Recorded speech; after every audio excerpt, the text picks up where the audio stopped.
इनके जो लीडर बैठे हैं इनकी दौलत में इजाफा होता है, क्योंकि इनके पैसे बाहर पड़े हैं, इनके पैसे डॉलरों में हैं, रुपया गिरता है डॉलर मजबूत होता है, इनको तो फायदा होता है।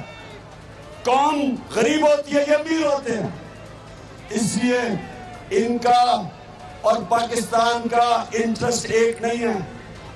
मैं बड़ी देर से कह रहा हूं कि अगर इस मुल्क में आगे बढ़ना है तो ये जो इस मुल्क के ऊपर 30 साल से 2 खानदान इस मुल्क का खून चूस रहे हैं, जब तक हम इनका एहतसाब करके इनसे पैसा निकाल के इनको जेलों में नहीं डालेंगे, ये मुल्क को आगे नहीं बढ़ने देंगे। तो मैं आज मैंने ये फैसला किया, गौर से सुने आपको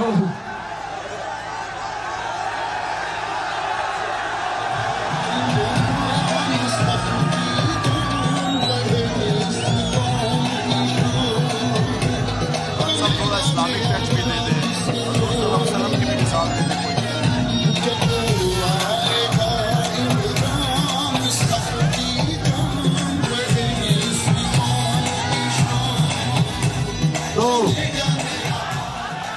तो सुने, अब सुने गौर से। मैं हूं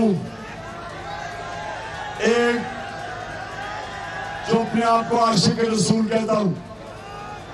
मैं अपने नबी सल्लल्लाहु अलैहि वसल्लम का फॉलोअर हूं और मेरे नबी ने हमें एक चीज सिखाई थी कि इंसानों को इकट्ठा करना है, तकसीम नहीं करना। मेरे नबी रहमतुल आलमीन थे, सब इंसानों के लिए रहमत बन के आए थे। मेरी भी पूरी कोशिश है कि मैं अपने सारी कौम को इकट्ठा करूं और अल्लाह का लाख शुक्र है कि कौम इकट्ठी हो रही है, हमें कौम बन रहे हैं। तो मैं आज यहां से ऐलान करना चाहता हूं, इस इंपोर्टेड हुकूमत को एक पैगाम देना चाहता हूं। आपको मैं 6 दिन दे रहा हूं, 6 दिन के अंदर आप इलेक्शन अनाउंस करें, जून के महीने में इलेक्शन अनाउंस करें और असेंबलीज डिसॉल्व करें। अगर 6 दिन के बाद ये नहीं करेंगे आप, तो मैं सारी अपनी कौम को लेके वापस इस्लामाबाद आऊंगा।